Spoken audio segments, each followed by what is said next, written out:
It's time for another Broken Plane podcast, coming to you from the Pod Shed in Tigard, Oregon, with your hosts TK and JB.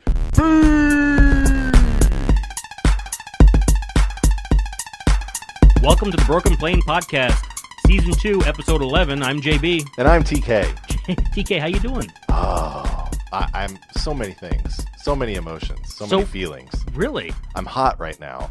It's warm in the Pacific Northwest. Yeah, That's right. And the we're pod in a shed. Yeah. Ugh. That's one thing. Another thing, I'm excited for you.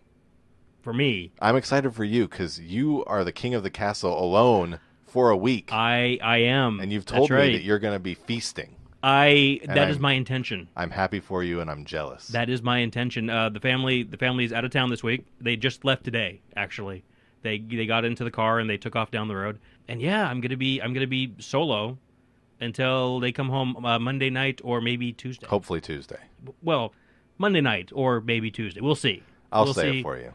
Or until Tuesdays might be. No, I'm just kidding. Feasting though, yes. Last week I put together in the crock pot the fixins for the Chicago Italian beef sandwich. Oh, and it turned out pretty good. And I'm thinking about just going and doing that again and then just eat Italian beef sandwich all weekend. I think I could do it. We talked about this, and you said, I don't know how many days I can eat Italian beef, but it's pretty salty. It's solid. It's salty. It's boy. Maybe not every meal, but once a day. Once a day. Yeah. No problem. I think probably once a day, or I could probably do that. Yeah. You probably just if you feel a little bit sick, what you got to do is just concentrate and push that down. Exactly. And then move on. What I was thinking though, do that for like lunches and then Buffalo Wild Wings. Yes. And then, load up, get the large boneless wings, and then have those for like 3 or 4 days too. And make sure you get plenty of blue cheese. Lots of blue cheese. So that's what I'm going to be doing, along with also yard work.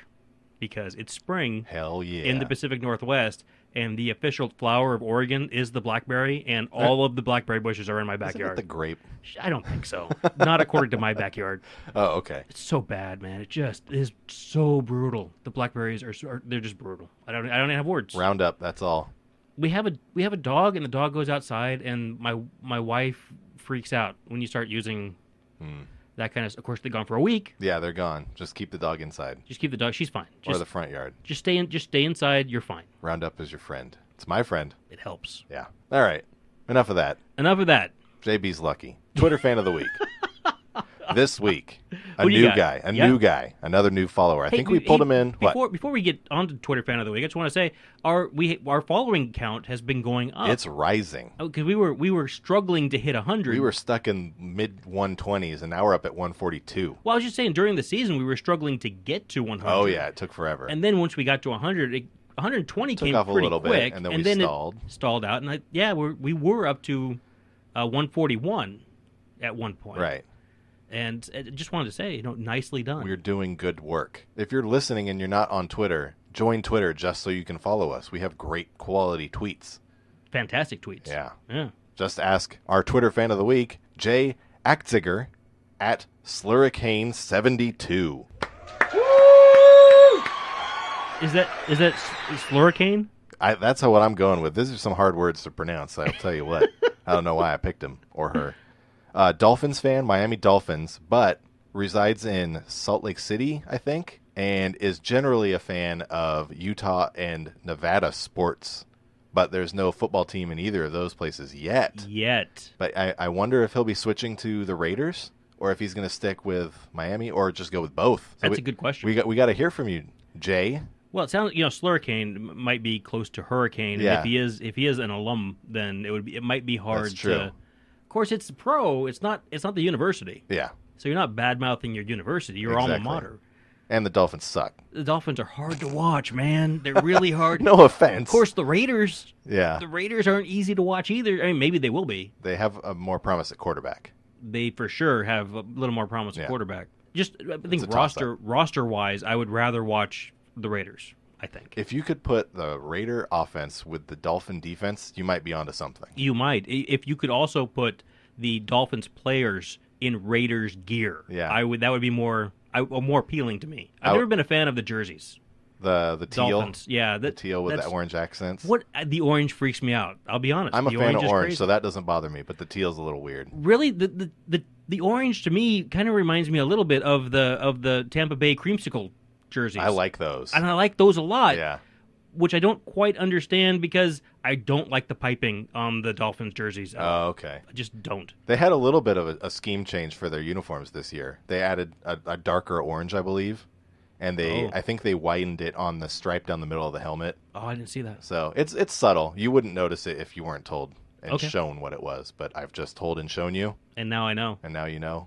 Salt Lake City. Yeah. And also Las Vegas and Miami. I'm excited for Jay. I think he might stick with us because, being a Salt Lake City fan, they just picked up that Alliance franchise. That's right. It's not a franchise, but that team.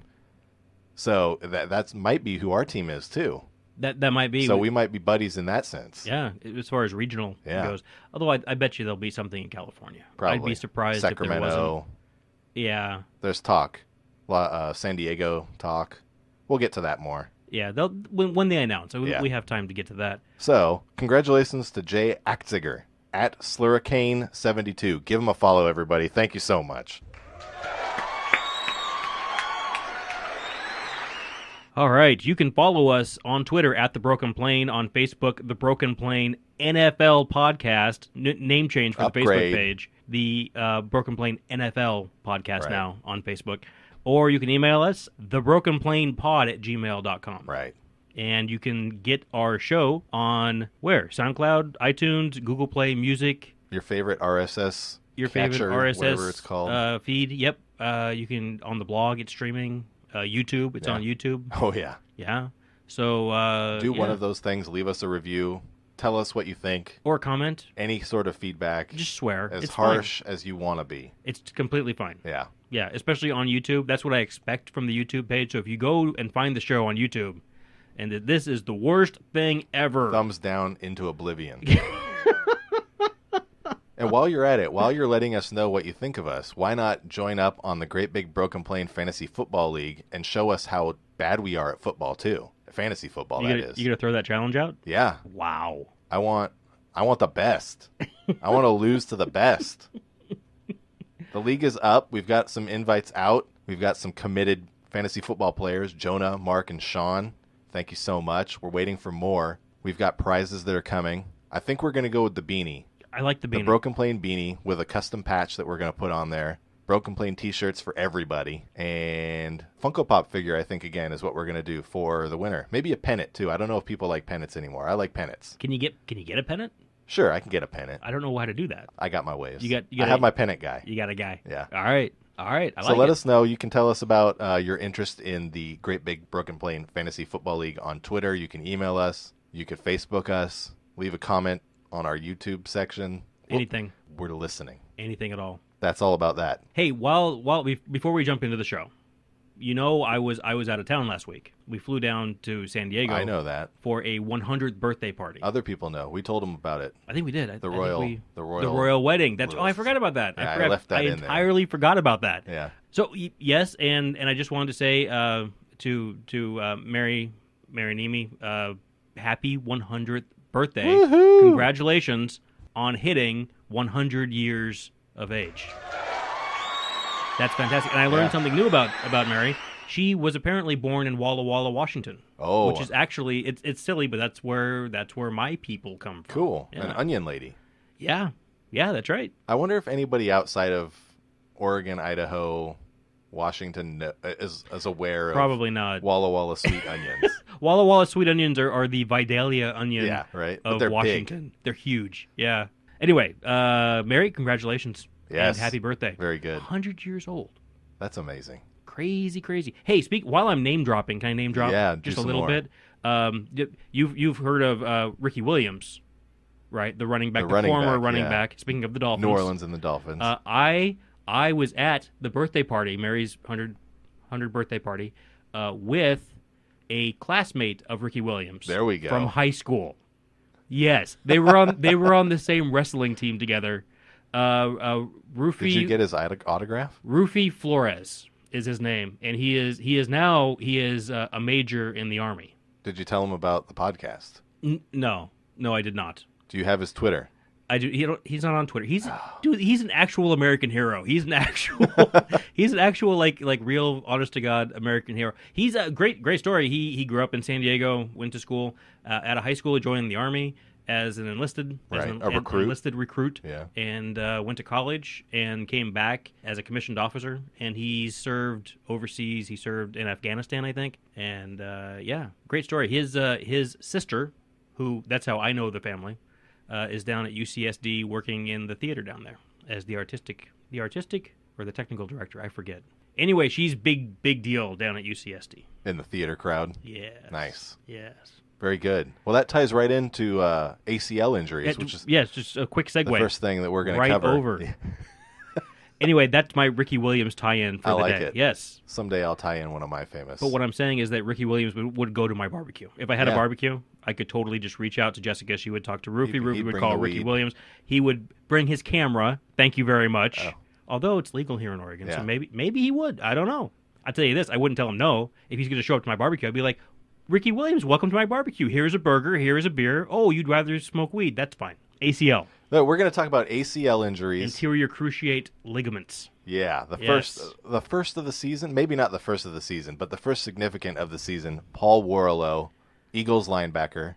We should have a screeching tires sound right now because what? It's May. Yeah, I didn't even know they were doing football things yet. OTAs, yeah. Apparently they are. So Paul Warlow played for Detroit last year after his 4-year rookie contract with the Falcons. He had a pretty decent year in Detroit as a rotational piece and earned himself a deal with the champions. And he was going to do kind of the same thing, rotate in. I think that's what Schwartz loves to do. It worked pretty well. Not working out that way so far. And the Eagles linebacker depth is not looking good, especially not with this injury. But they also let Michael Kendricks go. For some cap savings. And they did that just recently too. I think it was right before he got hurt. The timing was rough. Yeah. So now they're short on linebackers. I think they've got a couple of starter quality guys, but after that it's looking pretty thin. Well, has Kendrick signed yet? Maybe they can. No, I know, that's what I'm wondering. He was due like $6 million. So if he wants to come back on a small deal, but he's a good enough player that he can probably get comparable money to what he was cut for somewhere else. Yeah. So I'd be surprised if he came back because they probably would have just restructured him anyway, I would think. They were tight up against the cap, so That's maybe true. they they were over. Cut him outright. Yeah. It's such a shame to lose somebody at this time of year. It's just, what do you say? How do you? I just shake my head. You can't make sense of it. Yeah. It's just. Anyway. Yeah. But that's not all. No. There was another one. And maybe actually a more impactful. Dare I say, far more, impactful is the right word. Hunter Henry, starting tight end for the Chargers. And that is just brutal. Man. Because he had a great season. Angry. This one angered me. Great season last year, and he was ramping up. You could see that he was ramping up. Right. And he's been waiting for them to finally just get rid of Antonio Gates altogether, and he would be the guy. And they did. And now this happens. Yeah. Oh, man, I'm so angry. I'm bummed out. I'm a big Hunter Henry fan ever since he burst onto the scene. Mm-hmm. And he had like 8 touchdowns in his rookie season, dropped down to 4 last year, but he's still a quality player. And he was looking like he was going to be one of the prime threats. And I think it was Adam Kaplan. He does early projections for touchdown leaders and receivers, or maybe just everybody. But he had Hunter Henry as like 10th. Yeah, I saw that. As a touchdown guy this year. Not for the position, but as just overall receiving touchdowns. Yeah. So he was high on him too.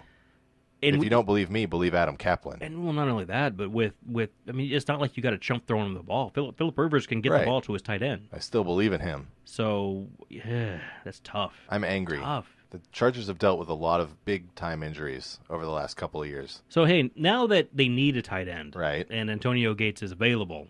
Gates is available, yes. Do you go with Gates? I don't think you do. I mean, Gates is great, but... Is he at this point No, I mean, in his like, career? he's a great guy. Yes. He's great, yes. You know? But he's not the guy that you want now. Isn't he 40? He's like 38. I think he's pretty old. I think he's pretty old. I don't have the age. But there are some other guys available that are still free agents that are probably better than Gates, but they're not going to give you what Hunter Henry was going to give you. We've got Mercedes Lewis from Jacksonville, Julius Thomas also from Jacksonville, but he was on Miami last year. Brent Selleck, I think he retired technically, but he could maybe come back for the right amount of money. For the right amount of money and a starting gig. Sure, yeah. And then Antonio Gates is still there. He's still an option, but I think I read today that Tom Telesco, GM of the Chargers, had said that there were no plans yet, nothing in the works to reach out to Gates. After watching him last year, I just don't think he's got much left in the tank. He feels like a coach at this point. Yeah.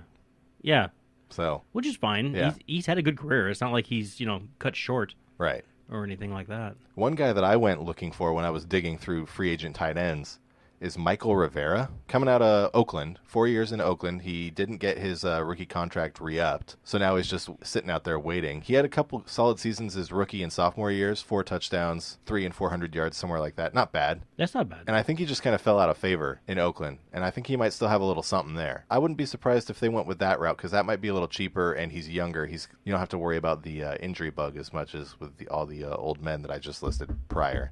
Hopefully. Doesn't mean knocking on wood. But I don't know. It'll be interesting to see what...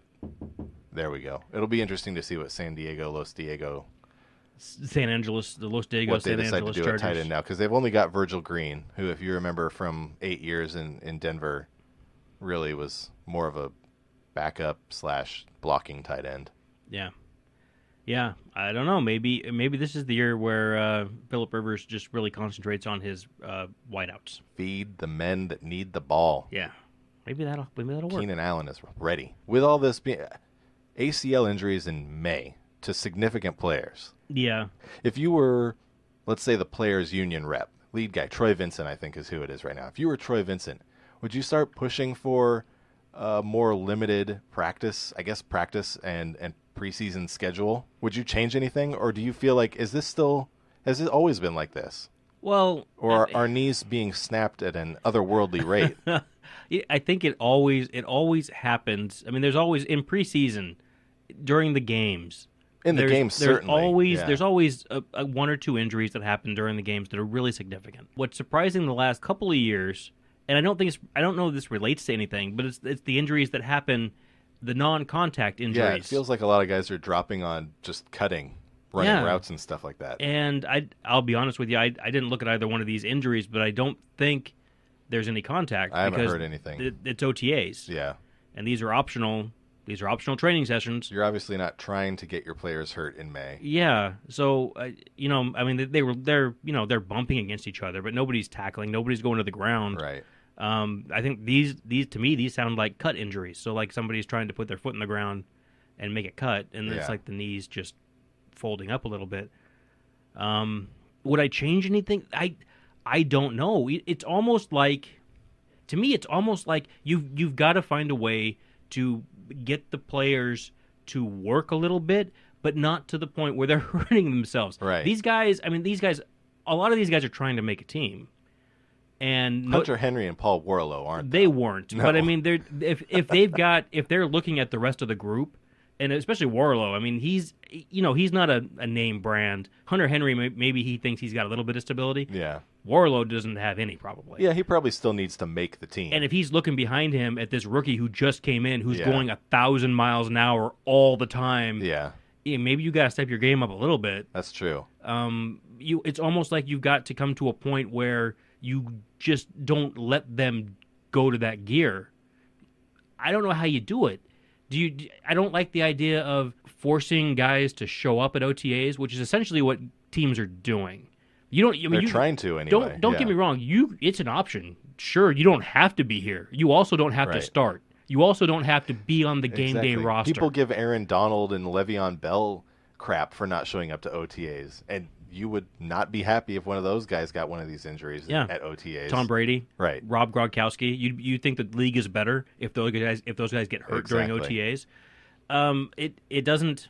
OTAs should be about introducing the playbook. They should be about school. Yeah, this is what we're doing. These are the guys you're going to be with. Yeah, I just don't know. How do you hold guys back? I don't know. If you compress things, though, if you move everything back, then you're pushing into the preseason games. Right. So right now there's four preseason games. You're saying maybe cut those down? Yes, you've read my mind. I would keep one preseason game. One. Right, just one. I know the NFL's doing it because money. They sell them out and they put them on TV. Yeah. I don't know. If I'm the player rep and I'm negotiating the next collective bargaining agreement and trying to keep all my guys healthy. And I don't think the players care at all if they play these games because I guess it's part of the way they showcase and earn their roster spots. Yeah. But but if you're saying that you're going to take reps away in game situations, yeah, right?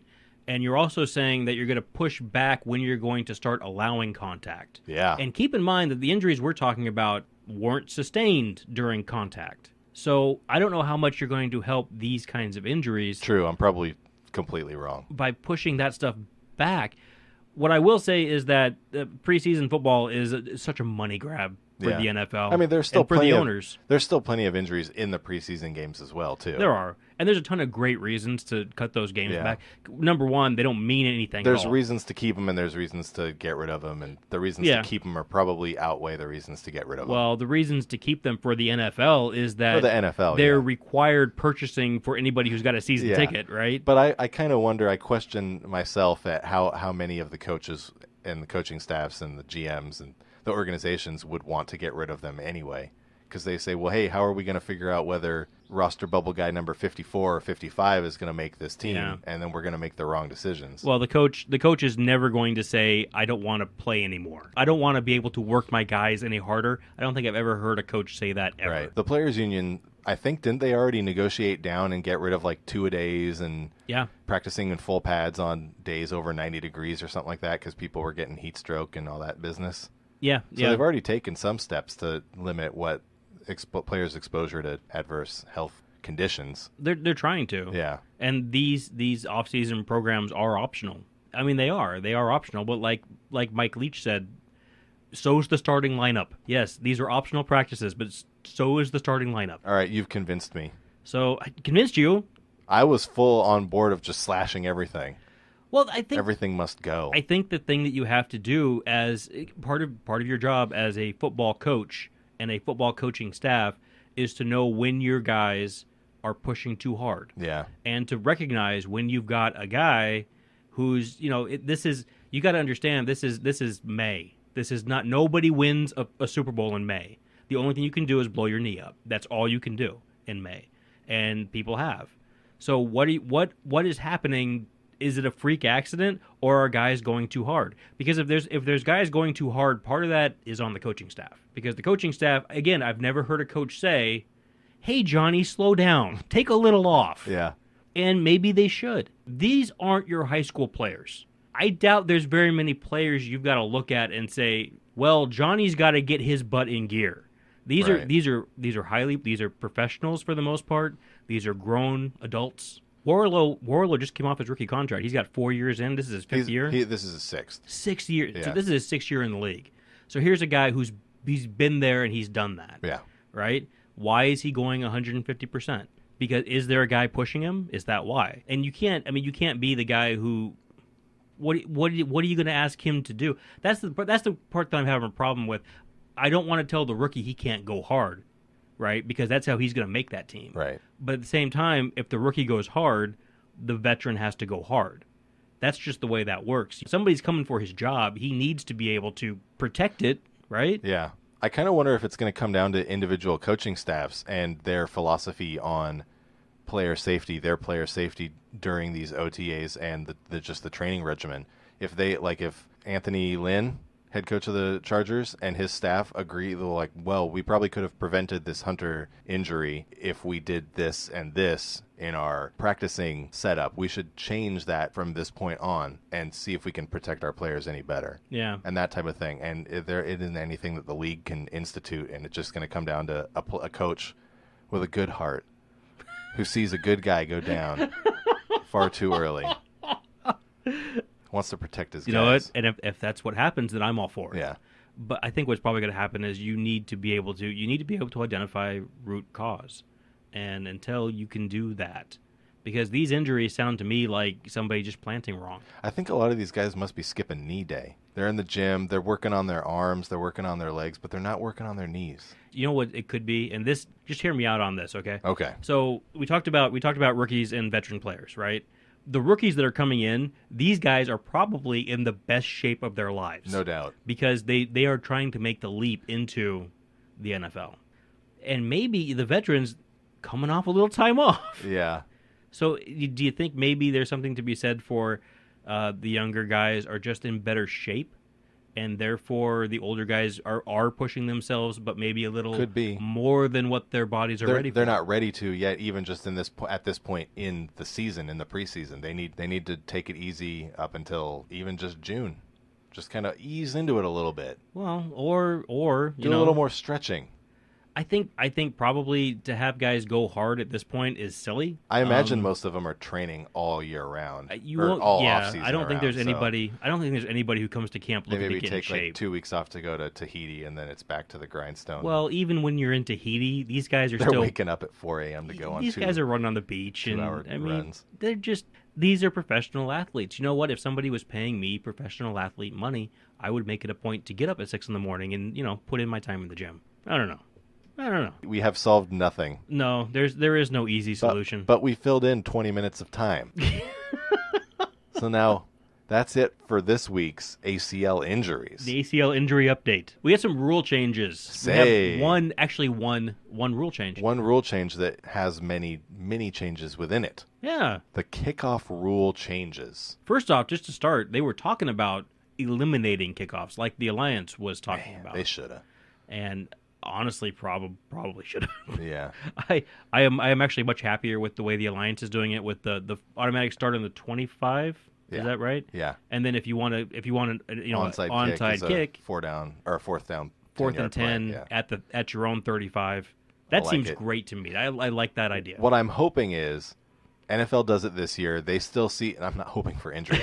What I'm expecting to happen is NFL does it. They still see a decent amount of injuries picked up on kickoff plays, and then the Alliance comes around next spring, and you see obviously no injuries resulting in kickoffs, and they take the next step and do it, and it's gone by 2020. You know, it's a really interesting point. Think about this. Right now, I wonder if eliminating kickoffs would encourage, well, this is probably, I haven't brought this up to you before. I wonder if eliminating kickoffs in the NFL would encourage the NFL teams to be more accepting of a woman kicker.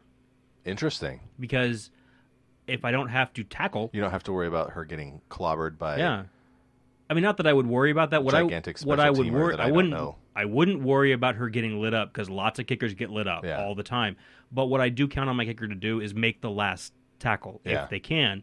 And I'm not saying a woman couldn't do that, but you know what? We're getting into dangerous territory here. We are a little bit, but it doesn't. Or you are. I'm fine. You're fine. This is all on me. But I mean, if my kicker doesn't have to be 5'10", 190 pounds, I don't know what kickers weigh, but if that I sounds don't, right. If I don't have to count on my kicker to get over to the sidelines and push somebody out of bounds, maybe somebody with a cannon for a leg who isn't, a guy. Yeah. Maybe now they can do that job. Love to see it. I am all in favor of women. I'm all in favor of women playing in the NFL for that matter. But it just as a practical matter, I don't know that it would be practical. Yeah. But if you remove that job, if you remove kickoffs, sure, maybe it would be just field goals. What else would you be on the field for? Maybe you find somebody that's not magically, but maybe you find somebody that's really good at punting and field goal kicking. A twofer. Yeah, you don't need. I'm surprised that doesn't exist right now, quite frankly. I don't know why nobody's honing both of these skills. It is kind of funny. You'd be saving. Somebody would sign you if you were remotely good at punting and you were a really good field goal kicker. Speaking of which, have you seen? Speaking of punters who kick field goals, have you seen Pat McAfee's stand-up special? Yeah. Where he talks about coming out of, is it West Virginia? He comes out of college. He was a kicker in college, and then when he was drafted, I think it was Bill Polian. He called him and said, "So yeah, we drafted you.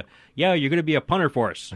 And then Pat McAfee said the hilarity ensued, I guess. Yeah. If you haven't seen Pat McAfee stand up, I think you can go on YouTube and check. It's pretty good. It's good. And he's got a Barstool Sports podcast now, so you can listen to him be funny all the time. Yep. Barstool Sports is half funny. They aim for humor. I don't know. Are they funny? I mean, really? Some of the stuff's funny. I'm down with Pat, but he's funny. I won't say anything about any of their other stuff. Because we're not going to talk trash about other people in their podcast. Nah.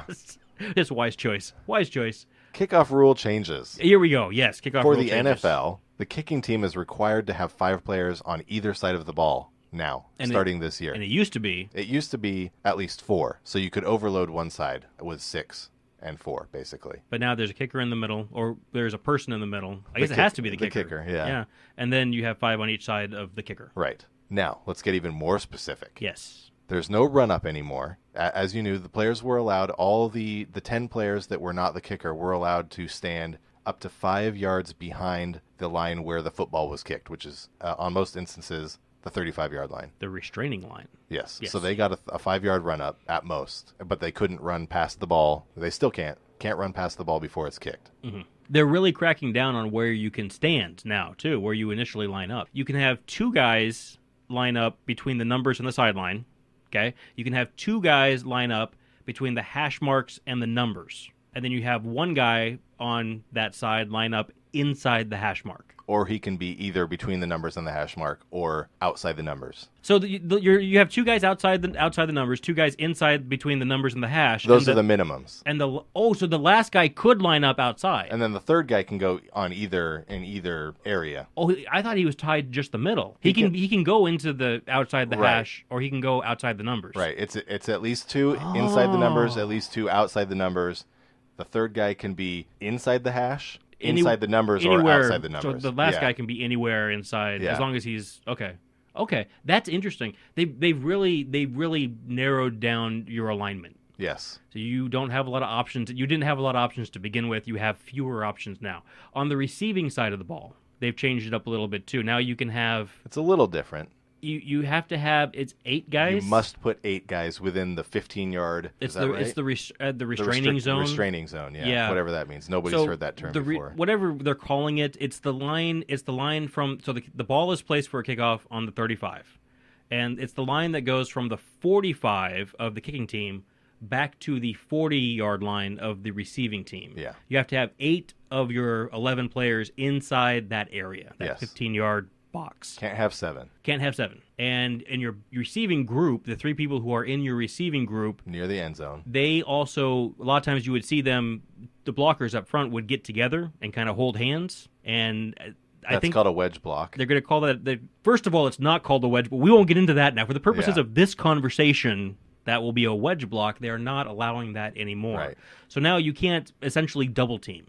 They're not going to let you, on a kickoff, they're not going to let you run together and into one player. Yeah. I think is what they're trying to get at. Exactly. So lots of changes. I'm wondering how that one's kind of freaking me out because it seems like if you get a shifty gunner running downfield and they can avoid that first wave of blockers, that guy with the ball could be facing some bad people coming fast. I'm anticipating the defense, the return team, is going to be attempting a lot of man-to-man coverage, basically. Yeah, I don't know. This is going to be a weird one. They're going to try it this year, and then in 2019 in the offseason, they're going to look at it and see if it works. It's going to be fun, too, because there's also new tackling rules in place, and I know we didn't really talk about this before, but the NFL is trying to take the tackle completely, or the head completely out of the tackle. Yeah.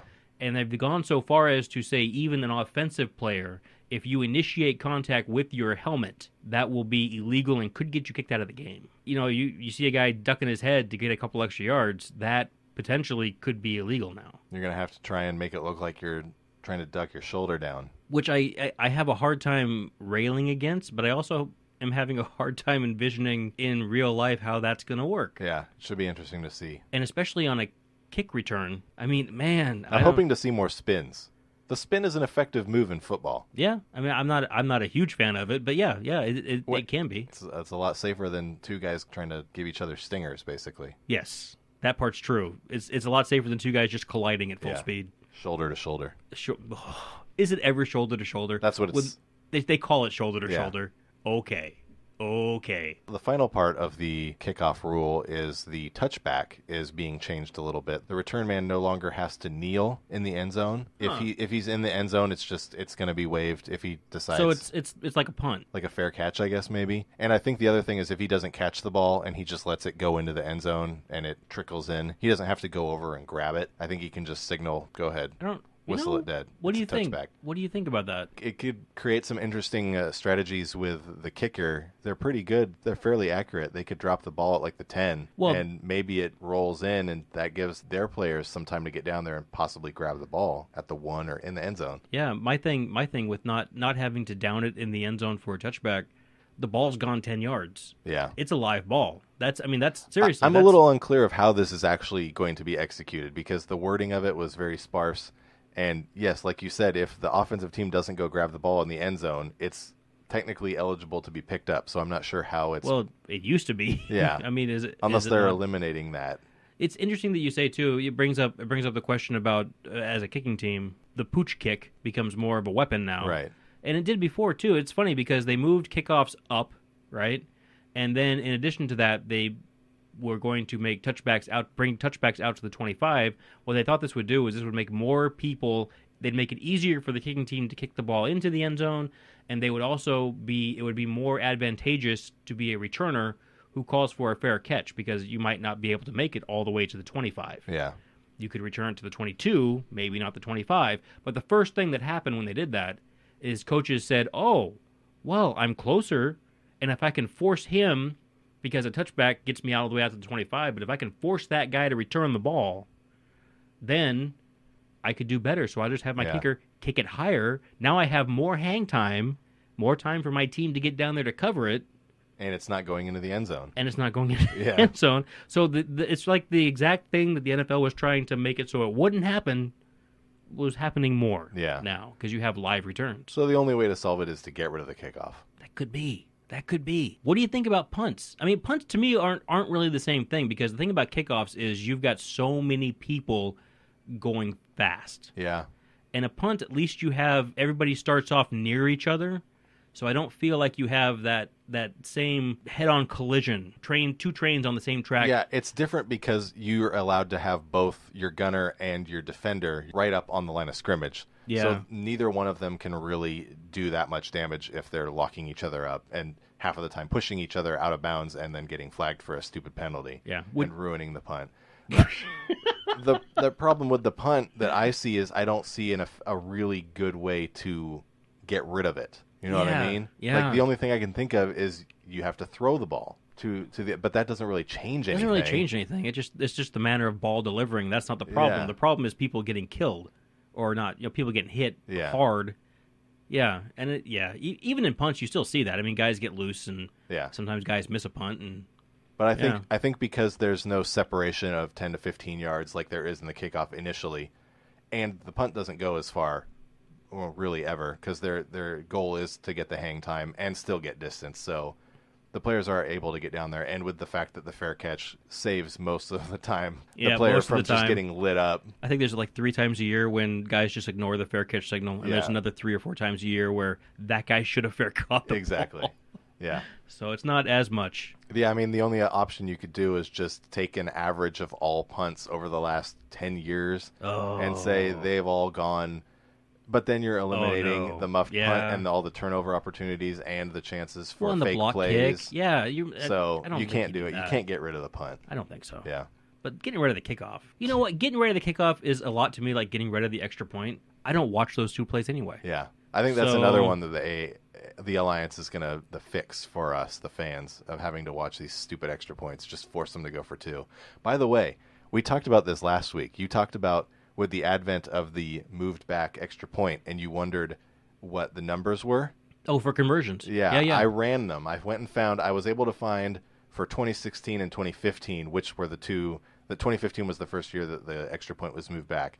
2017 numbers from the sites that I was going to weren't up yet, but I did do some little guesswork using a Pro Football Reference. Okay. And numbers went up. They probably doubled in terms of 2-point attempt. Really? So from 2009 to like 2014, it was probably around 50 attempts, and it was about 50% converted. Okay. It jumped up to about 100, is what I would say, for these last 3 years.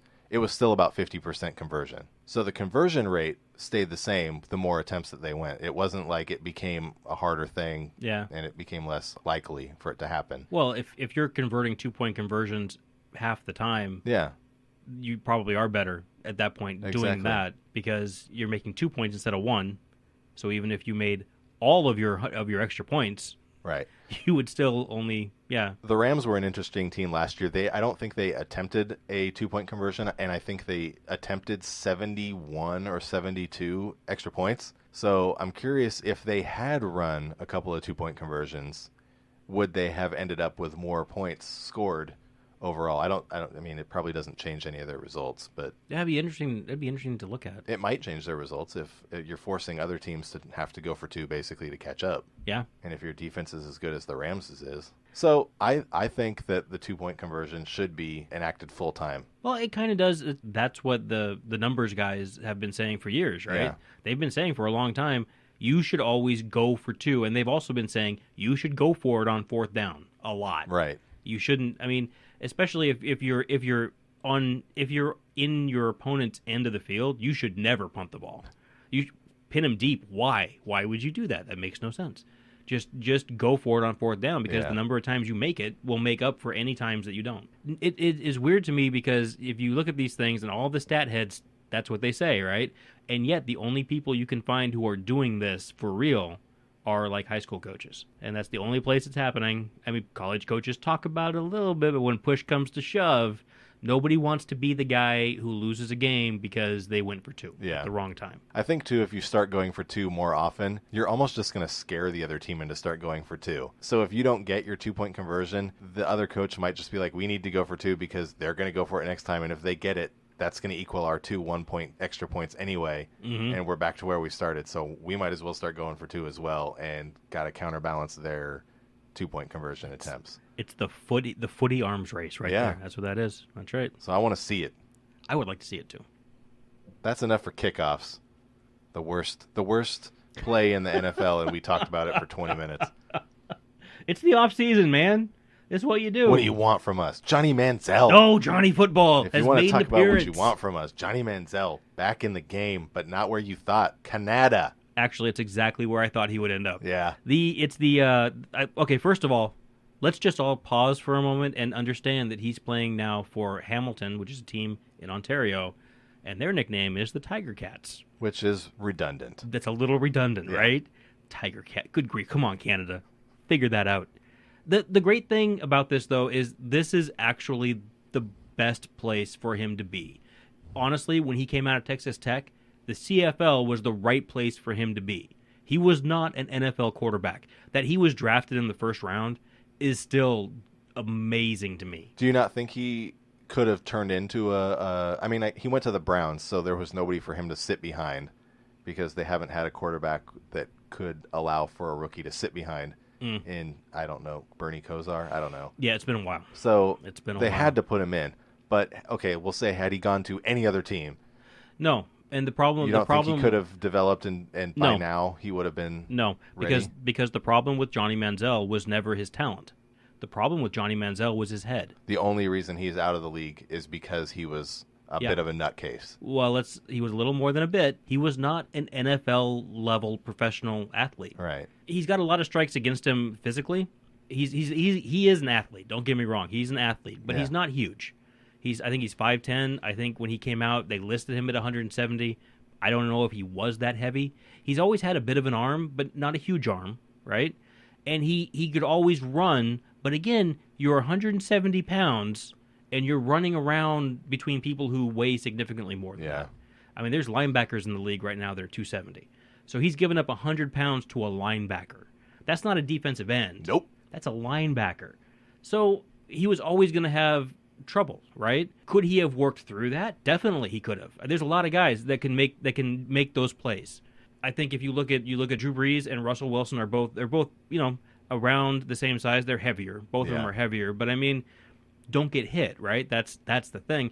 But you need to be able to scheme your way and understand how defenses work and know where to get rid of the ball. And Johnny Manziel never knew how to do that. When he came out of Texas Tech, he had no idea. Johnny Manziel's most famous play in college. Have you seen this? No. Because you're not a college football guy.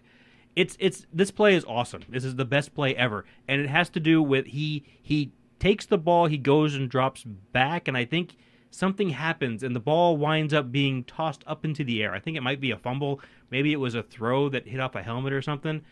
Anyway, Johnny Manziel grabs the ball out of the air, goes around, runs around two people, and goes into the end zone for a touchdown.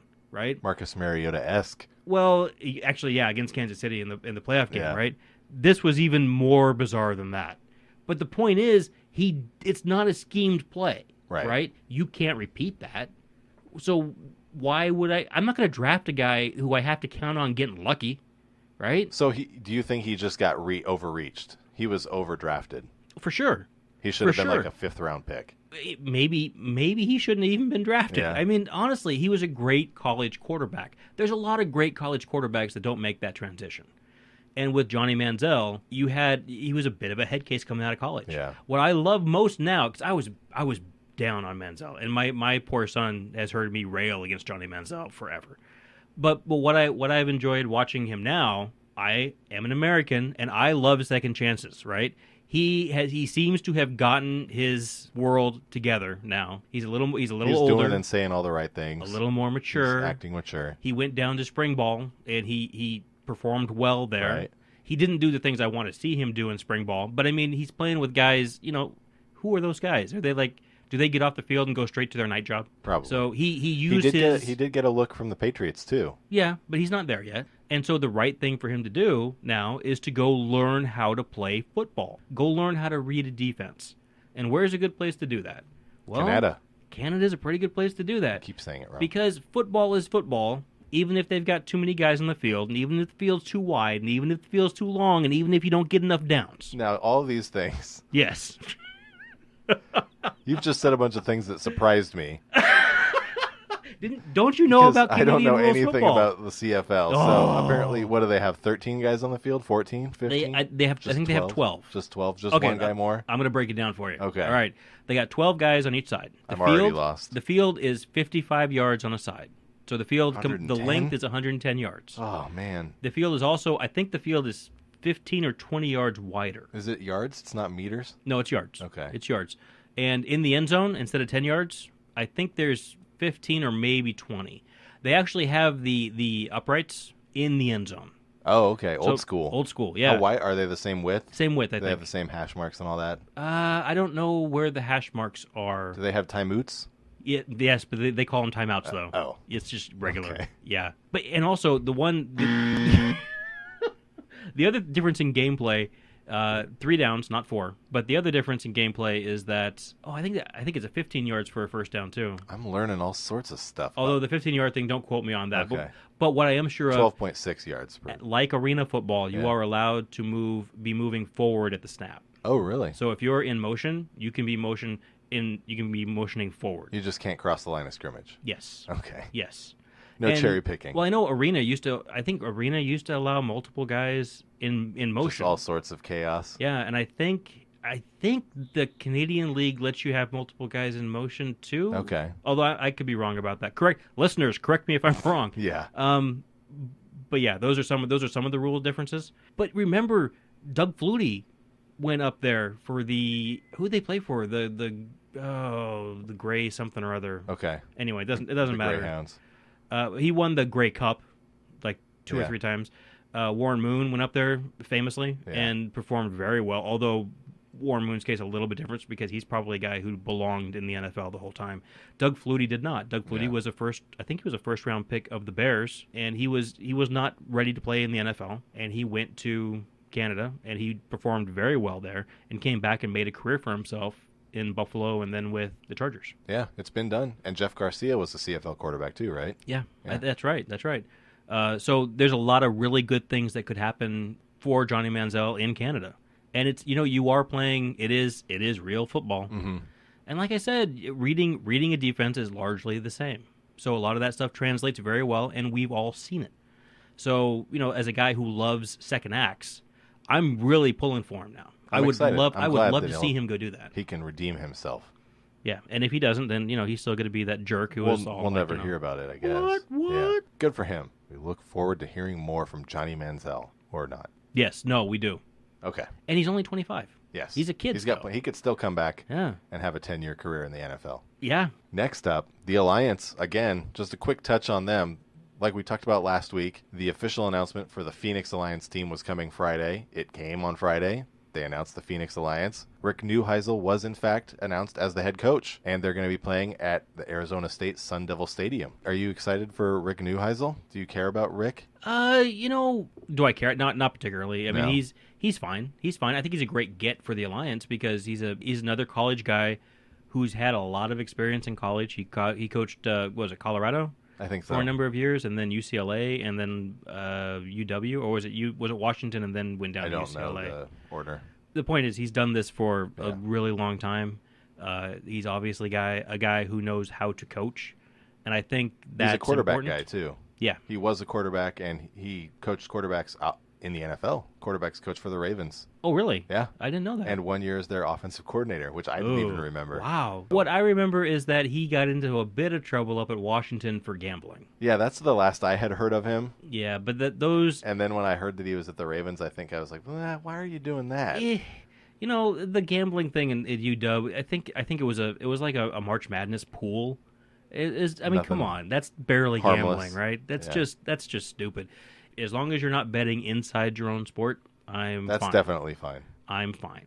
I think Rick Neuheisel is a great hire, just like I think Erickson is a good hire. I think Spurrier is a good hire. All these guys are guys who have coached. Childress and Singletary. I think those are great hires. Yeah. I've been pretty impressed. I don't know if that's going to translate onto the field. You've got a lot of name brands out there, which is good.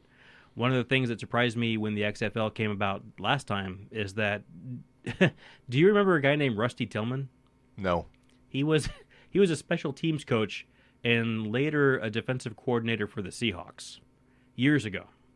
Okay. And instead of waiting, the requisite 25 years to get a head coaching job in the league, he jumped at the XFL and he coached there for 2 years and then was never heard from again. So I guess it's good that you have some brand names at head coaching positions because nobody knew who Rusty Tillman was. I did because I'm a Seahawks fan, but nobody else did. It's nice from a marketing perspective to have name brand guys as coaches. I think that's important. I think that's going to help pull potential players into the league too. Well, anything you can do to show the players that you're serious. Yeah. Right. Even if the product that you're gonna put on the field isn't top level, at least it's not going to be a joke. Oh, you have to expect that these guys still have. I mean, if they're not outdated playbooks, because they're all kind of older coaches that aren't coaching anymore. Yeah. Their offensive coordinators surely will be a little more in tune with the game as it currently lives and breathes. I would hope so. But I mean, they're successful coaches that have put out many successful players into the pro game, and they're big names. I think, I think it'll be a decent product. Yeah, I really want to see how it looks.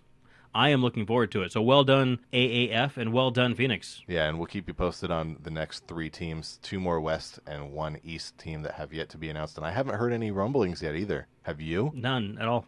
We'll see when that comes. I would expect it would be pretty soon. Coach New Weasel. Yeah. Isn't that what they called him? I forget. Prediction for the next team. City location. What do you think? Madras, Oregon. No. You're not taking this very seriously. You know what? I think Stockton's an interesting choice, although there's no place to play. Yeah. I think Sacramento, although no place to play. Fresno, I think you've almost got to go into California. They've been targeting universities. Those are where all their stadiums are so far. Which makes sense. So pick a college town. Fresno. Yeah, Fresno. It's interesting because you're looking at a lot of cities. Orlando. Orlando's not a huge city, but Atlanta, Salt Lake City's, I guess, a medium-sized. Memphis, SLC, and Phoenix is pretty big. Yeah. Fresno doesn't really fit. Mm-mm. Sacramento does, but I don't think there's a stadium. Yeah, unless there's a college team there. It's like Division. Well, I think whatever. that's what it is. There may be something there, but I don't think they have the seating capacity that maybe they're looking for. If it was me, and I had a football league, I would not put them anywhere in Southern California because those people have other things to do in the spring. So you're looking kind of. I think you got to go to California, but where? San Jose? San Diego might want that team. I don't know how you afford it. It's Yeah. just the cost of doing business down there is insane. And even North Bay is even the Bay Area is just silly. Yeah. From a financial perspective. So maybe I'm wrong. Maybe you don't have to go to California. I would love to see. I think Portland's got some places that could house the team. They could play here. I think Seattle might be an interesting choice. I think you could do that. Mm-hmm. They're not. I think Atlanta's been announced as like the only city that is homing a AAF team and an NFL team. Okay, so not Seattle. So it's not going to be a pro city team. Well, not Los Angeles then Yeah. either. So like you said, San Diego maybe. I'm thinking maybe San Antonio. I've been seeing some rumbling of San Antonio. San Antonio makes a lot of sense. I could see it in Texas. Yeah. You said 2 West and 1 East? 2 West left and 1 East to be announced. Yeah, because Texas isn't represented yet. It would be kind of weird to have a football league with nobody in Texas. Yeah. So probably one of the teams, and San Antonio makes a lot of sense. Yeah, that last team though, ideally I would like to get a place in California, but Right. as a practical matter, I don't know that that's realistic. Yeah. It feels like it could be Portland, but We haven't heard anything. I haven't heard anything about it. And we have soccer. Yeah. I They mean- would be sharing Providence Park probably with the Timbers. Although I don't think the Timbers would do it. No. It would be starting before MLS opens up by a month. And Yeah, then they but would overlap for a month. The thing, I don't think people understand. People who aren't in the region, I don't think people understand how popular the Timbers are Yeah, here. and there's nowhere to park. And that stadium is downtown, and there Yeah. is no parking. There is no parking lots. There is no tailgating. What about Boise? I was gonna say Boise, and I think that would be a cool place to That have would it. be interesting. You've got Salt That'd Lake be City. their first pro team, right? Salt Lake City first. Well, no, they've Have got they had semi-pro? they've got an East Coast Hockey League team, I think. Okay, The so, Steelheads. Yeah, Well, how far down how far down do you yeah. want I to mean, go? I guess that alliance There's- is kind of the same maybe level. there's a D League team. Yeah. That's in Boise. Idaho Stampede, yes. Is there? Yeah, I think they were a feeder for the Blazers for a little while. Yeah, I think Boise would be great. I would love to see the Smurf turf Yeah, in the that'd be AAF. cool. That would be sweet. We'd go to a game there for sure. Oh yeah. We'd make a trip. Eat some potatoes and watch some football. But think about it. I mean, Salt Lake City isn't that much bigger than Boise, No. and yeah, I could see that. happening. What about your Sure. last East team? What do you think there? Man, there is. You know what? There's nothing up in Ohio, No, well, there's no. and there's nothing up in Pennsylvania. Well, but there's pro teams all over Ohio. They got the Browns and the Cincinnati Bengals, Yeah. don't they? Okay, you've got Memphis covered, so you got that bluegrass Right. area covered. You've already got teams down south, so you don't really need a team down south. Where are you thinking? Virginia, maybe? Somewhere in Virginia? Maybe. I don't know what Virginia gets you though. I don't know. Richmond is too close to. It's too close to Washington D.C. Yeah, it's all very close proximity. I don't know, man. I'm wondering if I it's don't more know. of a Midwest team Do you- that gets you know considered what? the Eastern Conference. Do you think they try to go into Alabama, SEC It country? could be. That's the other option is down in the Gulf. I'm not sure I would want Mississippi? to because I think people who are Alabama Crimson Tide fans don't want to watch pro ball. The thing that it's not pro ball though, and they would get to see a lot of their Alabama guys that don't get drafted go to that team. That would be a huge feeder for the Alliance team if they could get the deal worked out to get a team in Alabama. That's actually not a bad idea. Yeah, maybe. I think that would be an interesting choice. Yeah, But again, I'm not sure that Alabama wants to share their stadium true. with an Alliance team. Alabama State is where they share. Is there an Alabama State? I don't know. It sounds I like just assume every state has a university of state name and state name university. I don't know if Alabama does. Yeah. I think Alabama is so big that they don't. They just Right. no. So that's that. Boise, San Antonio, and Alabama. That's what we're going with. Okay, that's where we are. Final answer. Okay, the Blitz. The Blitz. You're asking me today. Okay. This is from the calendar. This is June 7th, so we're looking ahead a little bit. But this is a good one for you. You're wearing your Baltimore Ravens shirt today. Always. This question for you. Which Baltimore Raven holds the franchise records for career, season, and single game rushing yards? Career, season and single game. It's got to be Jamal Lewis. I think apparently- he had like 212 yards in one game. You would think so. You would think that he's the only. Is I he can't not think even of on any there? other back. Tell me Let he's me not give you even the on there. backs. Let me give you. Well, they're not all running backs. Let me give you what they got: Justin Forsett, Jamal Lewis, Bernard Price, Marcus Robinson, and Steve Smith. It's career yards and single game yards. Career, season, and single game rushing yards. It's got to be Jamal. None of those guys were there as long as Jamal. Well, also, not all of them are running backs. Yeah.